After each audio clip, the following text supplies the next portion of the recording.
That night was quieter than the first night. The gang finished their discussions, and their laughter and footsteps faded into the corners of the hideout as they settled into their makeshift beds. Kombi remained in his chair, his hands no longer bound, but his freedom still a distant dream. He watched the fire flicker in the center of the room, its glow dancing on the walls. The warmth of the flames felt almost mocking, a comfort he didn't deserve in this place. Across the room, Belle sat sharpening his blade once more, the rhythmic scrape of metal on stone filling the silence. Kombi's eyes lingered on him, drawn not by choice, but by some unspoken compulsion. Belle was unlike anyone he had ever met. Calm, deliberate, and maddeningly unreadable. Kombi didn't understand him, and he hated that more than the captivity itself. How could a man so dangerous, so feared, also carry himself with such quiet confidence? How could someone so brutal tend to his injury with such soothing care? He remembered how Belle's hands had moved with surprising gentleness. The contrast was jarring. Belle spoke without looking up. Staring won't change anything. Kombi flinched, caught off guard. "I wasn't staring," he replied quickly, his voice defensive. Belle glanced up, one eyebrow raised. "You're a terrible liar." Kombi opened his mouth to argue but found no words. He looked away, his face warm with embarrassment. He hated how easily Belle got under his skin, how the simplest comment could leave him flustered. It was infuriating. "You're different," Belle said suddenly, his tone almost curious. Kombi turned back to him, his brows furrowed. "Different how?" Belle shrugged, setting the blade aside. "Most people in your position would beg, plead, promise anything to be set free." He leaned back against the wall, his sharp eyes studying Kombi. "But not you. You just sit there proud as ever, like you're still the one in control." "I am in control," Kombi said, his voice steady despite the knot forming in his stomach. "You may have taken me from my home, but you haven't taken my dignity." Belle's lips twitched into a small smile, one that didn't quite reach his eyes. "Dignity," he repeated, as if tasting the word. "We'll see how long that lasts." The words weren't cruel, but they carried a weight that Kombi couldn't ignore. He wanted to respond, to challenge Belle again, to lash out at him for disrupting his life and taking him away from the comfort of his home, but something in the man's gaze stopped him. It wasn't just the strength there, though that was undeniable. It was something deeper, something tired, almost weary. As if Belle carried the weight of a world Kombi couldn't even begin to understand. The silence stretched between them, but it wasn't empty. It was filled with questions neither man was ready to ask, with thoughts neither dared to voice. Kombi shifted in his chair, his fingers curling into the fabric of the blanket in his lap. He felt a strange tightness in his chest, one that wasn't fear or anger, but something far more unsettling. He didn't like it. Not at all.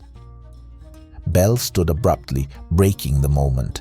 "Get some sleep," he said, his voice as steady as ever. "Tomorrow's another day." Kombi watched as Belle disappeared into the shadows of the hideout, his figure blending seamlessly with the darkness. Alone by the fire, Kombi exhaled slowly, his thoughts swirling like smoke. He told himself it was just frustration, that he was only trying to understand his captor to plan his escape. But deep down, in a place he wasn't ready to acknowledge, he knew it was more than that. By the third day of his captivity, Kombi had grown restless. The endless hours stretched before him, marked only by the shifting light through the high windows. He hated the waiting, the not knowing, but most of all he hated how easily Belle seemed to occupy his thoughts. It was ridiculous, he told himself. The man was his captor, not someone worth thinking about. Belle, as usual, was busy. He moved around the hideout with purpose, his presence magnetic despite Kombi's best efforts to ignore him. Today, Belle seemed sharper, more intense, his focus split between the gang and whatever plans he was orchestrating. Something to do with Mba's reluctance to pay the ransom, from what little Kombi could overhear. Kombi watched him from his corner, his curiosity growing despite himself. "You don't sit still very well, do you?" Belle's voice broke the calm. He didn't look at Kombi as he spoke, his hands occupied with sorting through a small pile of coins. "Maybe I don't like being caged," Kombi replied, his tone sharper than he intended. Belle glanced at him, his eyes narrowing slightly, but there was no anger in his expression. If anything, he looked amused. "A cage?" Belle said, setting the coins aside. "You're here for 3 days, and you call it a cage? Try growing up in a place where the walls aren't meant to protect you, but to keep you trapped." He stepped closer, his voice lowering slightly. "This is nothing." Kombi met his gaze, his jaw tightening. "And what did you do about it? You became exactly what they expect, a criminal." The room fell quiet. Belle's gang, scattered around the hideout, exchanged glances but didn't intervene. Kombi's words hung in the air, bold and cutting, and for a moment Belle's expression darkened. But instead of anger, something else flickered there. "You think you understand me?" Belle said finally, his voice edged. "You, with your gilded life?" He leaned closer, his presence filling the space between them. "You wouldn't last a day in my world." Kombi didn't flinch. If anything, he leaned forward, his voice equally firm. "And maybe you wouldn't last a day in mine." The words landed like a stone in a still pond, rippling through the room. For the first time, Belle seemed caught off guard, his composure slipping just slightly. He stared at Kombi, his sharp features indecipherable, before stepping back with a scoff. He did not say another word. He turned away, his movements deliberate as he crossed the room and rejoined his gang. Kombi watched him go, his heart pounding, not from fear, but from the strange, electric energy that seemed to pulse between them. He didn't understand Belle, and he doubted he ever would. But in that moment, something shifted. For the first time, Kombi saw not just the thief, the criminal, or even the man who held him captive. He saw someone carrying a burden too heavy to name. And for reasons he couldn't explain, that realization bothered him more than anything else. The hours stretched into evening, the firelight throwing a warm glow across the hideout. Kombi sat in his usual corner, his gaze drifting to Belle, who was seated alone at the table, his head bent over something. His expression was sharp, focused, but there was a tightness in his jaw that hinted at something more. Kombi hesitated, unsure why he felt the urge to speak. But before he could stop himself, the words slipped out. "You don't sleep much, do you?" Belle glanced up, his eyes narrowing slightly. "Why do you care?" Kombi shrugged, leaning back against his chair. "I don't. Just an observation." There was a pause before Belle said anything, his gaze fixed on Kombi as if trying to decide whether to respond. Finally, he leaned back, crossing his arms. "Sleep doesn't change anything. The problems are still there when you wake up." Kombi frowned, his fingers idly tracing the edge of his blanket. "That's a bleak way to live." Belle gave a short laugh, low and bitter. "It's reality."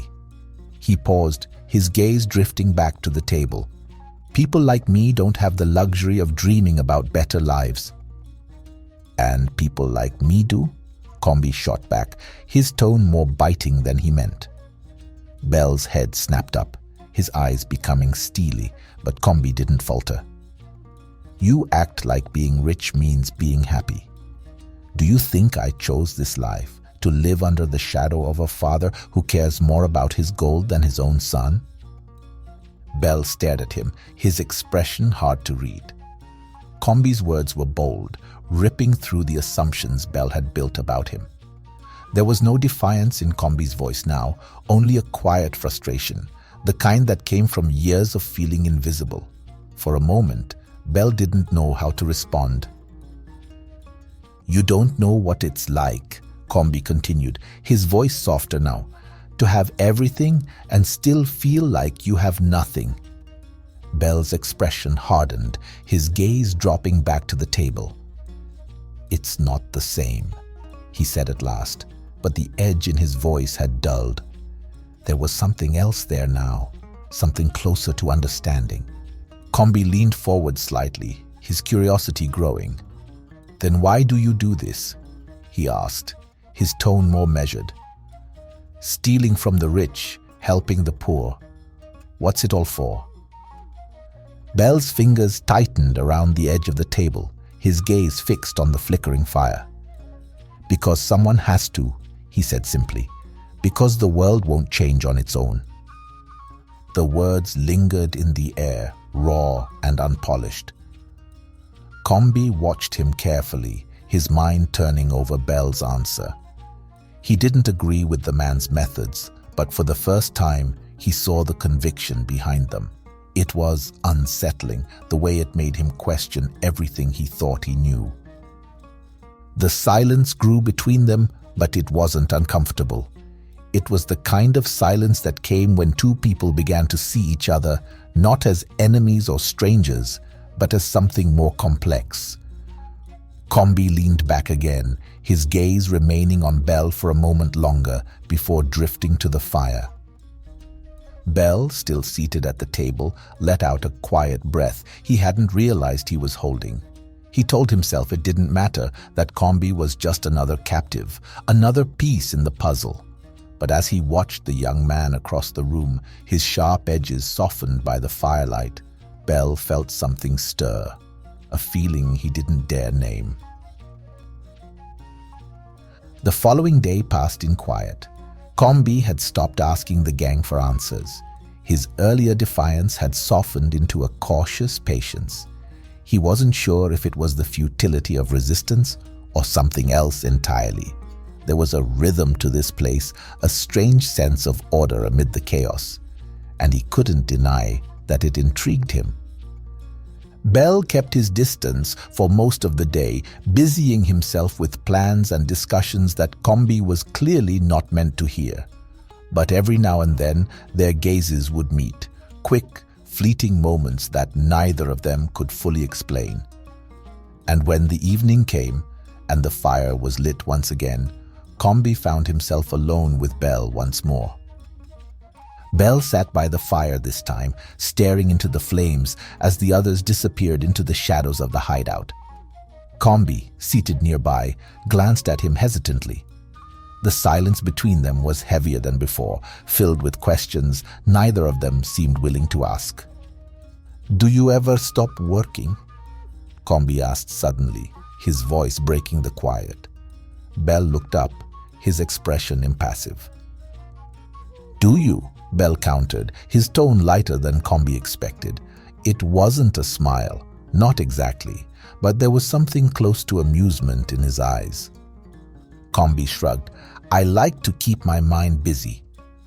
Belle nodded slightly, his gaze returning to the fire. "It's easier that way." The words were simple, almost casual, but there was a weight to them that caught Kombi off guard. He studied Belle for a moment, noting the tension in his shoulders. For all his confidence, there was something restless about him, as if he carried a burden too heavy to put down. "You don't trust people much, do you?" Kombi said, his tone more curious than accusatory. Belle glanced at him, his teeth gritting slightly.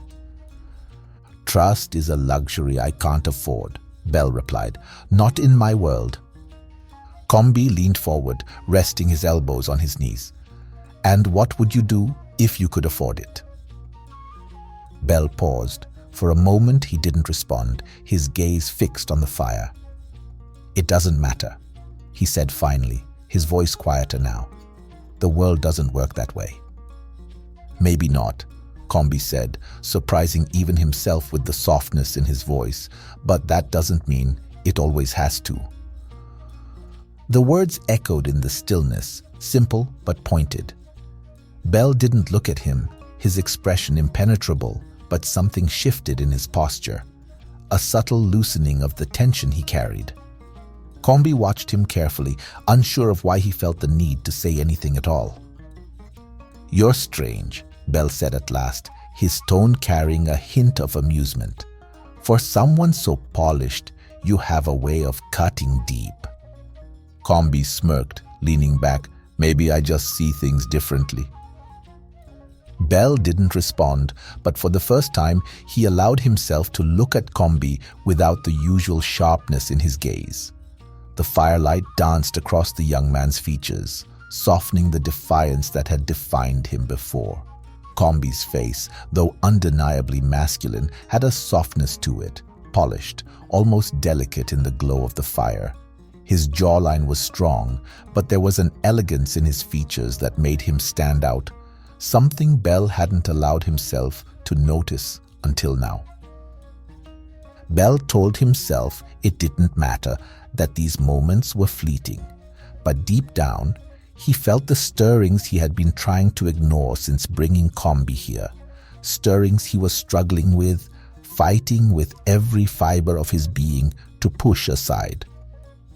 Across the fire, Kombi felt a similar unease. He didn't trust Belle, not fully, not yet, but the man was more than he appeared to be, and that realization made him uncomfortable. Kombi looked away, his thoughts a jumble he couldn't quite untangle. And so, as the fire burned low, the two men sat in silence, their worlds slowly, inexorably beginning to intertwine. The hideout was quiet that afternoon, the usual bustle of activity replaced by an unusual calm. The gang had dispersed on errands, leaving Belle and Kombi alone for the first time in what felt like days. Kombi sat near the window, his eyes tracing the cracks in the wooden walls, while Belle studied a map on the table, his focus unwavering. "What was it like growing up in the streets?" Kombi asked suddenly, his voice breaking the stillness of the room. Belle didn't look up, but his hand stilled over the map he was looking at. "Why do you care?" Belle replied, his tone guarded. "Just curious," Kombi said. "You said yourself, I've lived a sheltered life. I'm trying to understand." Belle hesitated, his sharp eyes narrowing as he considered the question. Finally, he sighed and set the map aside. "I didn't really have a childhood," he admitted. "Lost my parents young. The streets raised me, and the gang, well, that's all I've ever known." Kombi studied him, his expression thoughtful. "That sounds lonely."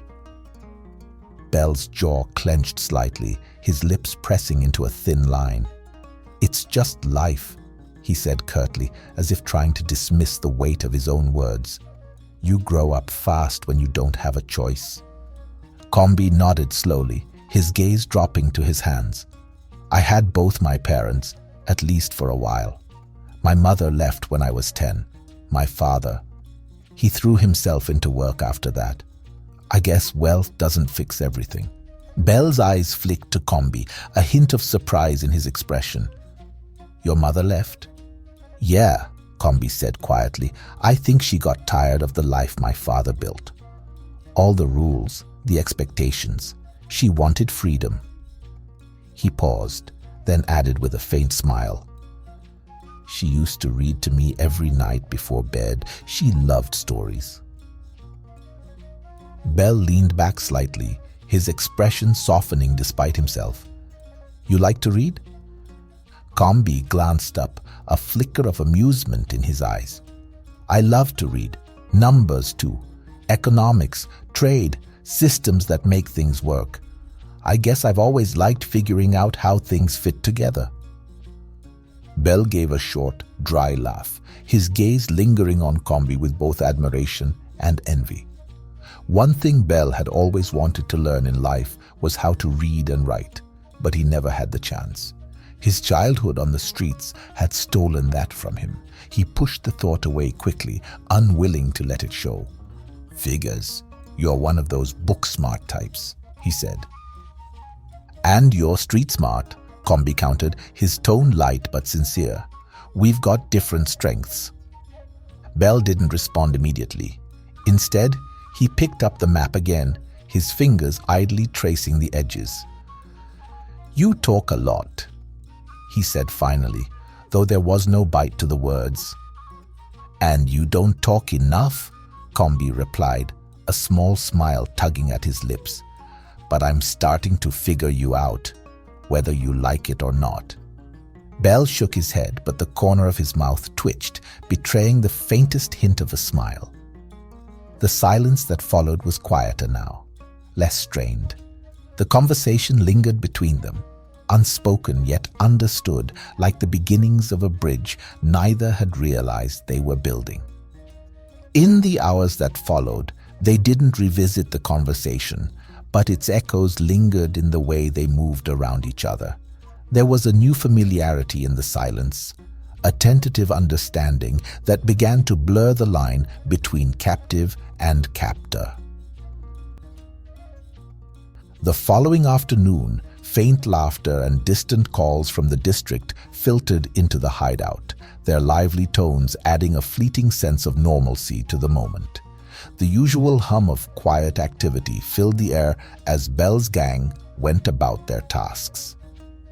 Kombi sat in a corner, absently tracing the grain of the wooden floor with his fingers. Belle, meanwhile, sat on a low crate, methodically cleaning and oiling a small blade, the faint scent of metal and oil mingling with the subdued murmurs of the hideout. The tranquility was shattered when one of the gang members burst through the door, his face pale and breathless. "There's news!" he exclaimed, his voice slicing through everything. The room stilled as all eyes turned to him.